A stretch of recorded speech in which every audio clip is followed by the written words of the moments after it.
अली साहब, आप इस सारे अमल का हिस्सा रहे। पहले तो आप लोगों ने एहतजाज की कॉल दी, फिर अच्छी बात है, ये पॉजिटिव डेवलपमेंट थी कि एससीओ के मौके के ऊपर आपने एहतजाज को मौखर किया और हर किसी ने उसको अप्रिशिएट किया। लेकिन ये जो आईनी तरमीम वाला मामला है, इसमें आप लोगों की कन्फ्यूजन नज़र आती है। आप कमेटीज़ में भी बैठे रहे, अब आप कह रहे हैं कि हम बाइकआउट कर रहे हैं। और इसी तरह जो इमरान खान साहब से मुलाकात वाला मामला था, सरकारी डॉक्टर्स गए और उसके ऊपर आप लोग मुतमईन हो गए। अगर आप पिम्स के डॉक्टर्स से मुतमईन हो गए थे, मेरे ख्याल में उससे बेहतर था कि फिर शरीफ मेडिकल कॉम्प्लेक्स के डॉक्टर्स को भेज दिया जाता, वो तो ज़्यादा न्यूट्रल थे। सरकारी डॉक्टरों ने अगर आपको मुतमईन कर दिया है तो सरकार के दीगर चीज़ों से भी आप लोग मुतमईन हो जाएं फिर। जी अतर साहब, अस्सलाम वालेकुम। अतर साहब, कई सारे बातें हैं जो मैं करना चाहता हूँ। You are absolutely right. हम पिम्स के डॉक्टर्स पे बिल्कुल भी सेटिस्फाइड नहीं हैं। देखिए, इन्होंने हुकूमत ने एक वादा किया, आपने कहा it was a very positive step by PTI कि इस वक्त एससीओ क्योंकि चल रहा था और हम अपने एहतजाज मौखर कर दें। लेकिन वो एहतजाज डेफिनेटली मौखर हुआ था based on certain commitments by the government and the interior minister, जिसपे इन्होंने हमें धोखा दिया है। लेकिन हम अपने मुल्क की खातिर, क्योंकि ब्रॉडर इंडिया में 2014 की बार सर अली भाई माजरत के साथ धोखा दिया। आपके चेयरमैन ने जो ट्वीट की, जो शुक्रिया अदा किया, आपके चेयरमैन ने तो उसको पॉजिटिव कहा। किसी लीडर ने उसके बारे में कोई बयान जारी नहीं किया। असद कैसर ने क्या कहा कि ये गलत हुआ? क्या शेख वकास अकरम ने ये कहा?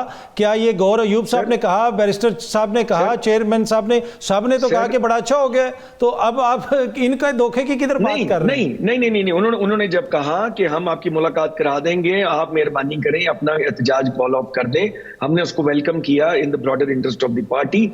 लेकिन उसके बाद जो कल जिस तरह से डॉक्टरों के साथ हो रहा है, और डॉक्टर आसिम की मुलाकात नहीं हो सकी, खान साहब की बहन की मुलाकात नहीं हो सकी, वो इन्होंने मिसट्रस्ट क्रिएट हुआ है अब इस वक्त। और इन्होंने, और ये बात धोखे के जुमरे में आती है। अगर हमने पहले एक बात कही है कि होपिंग कि गवर्नमेंट अपनी बात पे खड़ी होगी, तो दैट इज समथिंग एल्स। लेकिन जब गवर्नमेंट अपनी बात पे नहीं खड़ी हुई और एससीओ का नाम ले के इन्होंने पीटीआई से तो ये गुड जेस्चर ले लिया और बाद में धोखा दे दिया, तो उसको कंडेम तो करना बनता है। मैं तो उसको बिल्कुल कंडेम करता हूं और ये बात ठीक है। आप अपने सेनेटर्स के हवाले से, एमएनएस के हवाले से भी कहते रहे कि उनके ऊपर दबाव है। आज डॉक्टर जरका का एक वीडियो पैगाम भी सामने आ गया। अब लीडरशिप बयानात दे रही है, तो पहले लीडरशिप किधर थी? कितनी सपोर्ट दी गई लीडरशिप की जानिब से डॉक्टर जरका साहिबा को? नहीं, बिल्कुल सपोर्ट दी गई है जी। नहीं, ये बात गलत है। लीडरशिप की तरफ से सपोर्ट दी गई है। हमारे सारे एमएनएस को और एमएनएस और सेनेटर्स, हम आपस में भी राब्ते में हैं। अब अगर किसी के ऊपर कोई पहाड़ मुसीबतों का टूटता है तो हम सपोर्ट ही दे सकते हैं। हम कोई आर्म्ड फोर्स तो नहीं है कि हम बदला लेने चले जाएं। हम तो we can just support each other. हम टेलीफोनिक राब्ता करते हैं एक दूसरे के साथ, हौसला देते हैं, तसल्ली देते हैं। ये एक दूसरे को ये कहते हैं कि काले बादल जो है ये जल्दी छट जाएंगे। और बाकी रह गई बात, अब चले, ये तो वही रूटीन की बातें जो रोज हो रही होती हैं। आज मरियम नवाज साहिबा ने, मैं उस पर भी कमेंट करना चाहूंगा, ये हमारी बहन ने यहाँ पे बात की कि जी पीटीआई, सारा दिन मरियम नवाज साहिबा ने जाया किया पीटीआई को मलाइन करने के लिए।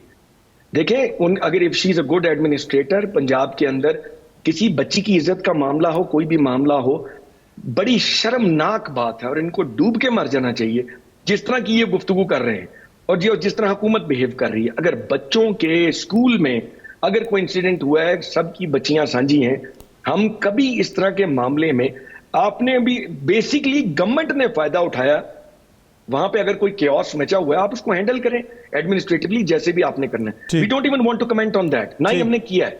आपने पूरा दिन पीटीआई पे मलबा डालने पे किस खुशी में गुजारा है? इधर एक पहले कहते थे जी चाइनीज प्रेसिडेंट आए, वो इनके करतूतों की वजह से 2014 में चाइनीज प्रेसिडेंट नहीं आया, इन्होंने इतने सालों से हमारे पे मलबा डाल दिया। आज हमने इनकी बात मानी, सारे मुल्क के अवाम के जज्बात के साथ खेल रहे हैं। प्लीज मुझे बात कर लेनी जी, मैंने नहीं आपकी बात को काटा मेरी बहन। देखिए 2014 में नहीं, हम नहीं समझते कि फैक्ट्स हैं। आज एससीओ जब आई, इनका ख्याल था कि एससीओ हो रही है सारी एससीओ, तो आपने अपने इंट्रो में कहा, इन्होंने खुद ही अंडरमाइन कर दी। एससीओ की तरफ ध्यान था किसका? पीटीआई ने तो एहतजाज मौखर कर दिया।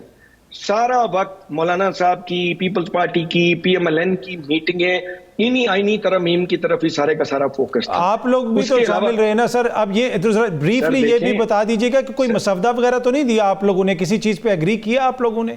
नहीं, हमने किसी चीज पे एग्री नहीं किया। देखिए, रियासत अली आजाद साहब ने जो बात की है कि आर्टिकल 175 जुडिशरी की इंडिपेंडेंस को इंश्योर करता है, आर्टिकल 188 जो है उसके तहत भी आपके एक्ट ऑफ पार्लियामेंट्स को किसी को भी रिव्यू किया जा सकता है बेस्ड ऑन सर्टेन थिंग्स, कि आपकी इंडिपेंडेंस, जुडिशरी की इंडिपेंडेंस कॉम्प्रोमाइज ना हो, आपकी कुरान और सुन्ना के मुखालिफ कोई कानून ना बने, आपकी ट्राइकोटमी ऑफ पावर रहे। और उसके अब इस वक्त मेरे ख्याल में जो ये मौलाना साहब ने एक बेंच की मुसवदे में एक बात उन्होंने की थी कि आईनी अदालत की जगह आईनी बेंच बना लिया जाए। मुझे ये लगता है कि गवर्नमेंट अब इतनी डेस्परेट सिचुएशन पे पहुंच चुकी है कि इनको पता है कि वो मौलाना साहब को कन्विंस करने के लिए ये बेंच तक तो ये आ जाएंगे। मेरे ख्याल में आईनी अदालत is out of the question. मेरे ख्याल में गवर्नमेंट की सफों में से भी ये बात अब खत्म हो चुकी है। अब इनका जो सर जो चीफ जस्टिस के लिए पैनल का जिक्र हो रहा है कि 3 या 4 जजेस या 5, वो आपके लिए काबिल कबूल होगा जी? वो आपके लिए काबिल कबूल होगा कि 5 बिल्कुल काबिल कबूल नहीं। No no no no no, it is contrary to the basic, आपके कॉन्स्टिट्यूशन की स्पिरिट के खिलाफ है। एग्जीक्यूटिव कैसे डिसाइड करेगी? और उसके लिए आपकी सारी बार काउंसिल्स, आपने वकला के एहतजाज देख लिया, सारे मुल्क में आग लगाने वाली बात है। आप जुडिशरी को इस तरीके से कंट्रोल थोड़ी कर सकते हैं। अब इनका टारगेट ही सिर्फ ये मौलाना साहब के साथ भी अब ये मौलाना साहब को मनाने की कोशिश करेंगे, लेकिन मौलाना साहब इस बात में नहीं मानेंगे। मौलाना साहब ने तो खुद ये बयान दिया था कि ये तो मजाज ही नहीं है किसी अमेंडमेंट्स के। मेरा नहीं ख्याल मौलाना साहब इस बात पे इनसे मानेंगे कि आप जजेस को इस तरफ पिक एंड चूज कर लें। बात तो वहीं आ गई, आईनी अदालत बना लें, या आप अपनी एग्जिस्टिंग अदालत के ही जजेस की तकर्री का प्रोसीजर ऐसा कर लें कि आप सुप्रीम कोर्ट को उठा के एग्जीक्यूटिव के नीचे ले आए। बात तो फिर वही है।